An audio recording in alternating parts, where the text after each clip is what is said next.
In front of me is Redmi Note 11 Pro, and today I would like to show you how you can switch on or off app notifications on this device. First of all, you need to open Devices Settings. In them, scroll down and choose Notifications and Control Center. Then tap on App Notifications, click on Sort By, and select the best option for you, in my case, Number of Notifications.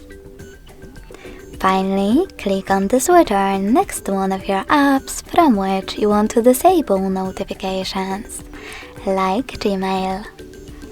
You can switch them back on the same way. If you want to, you can also just click on one of your apps on the left and manage all notifications from here.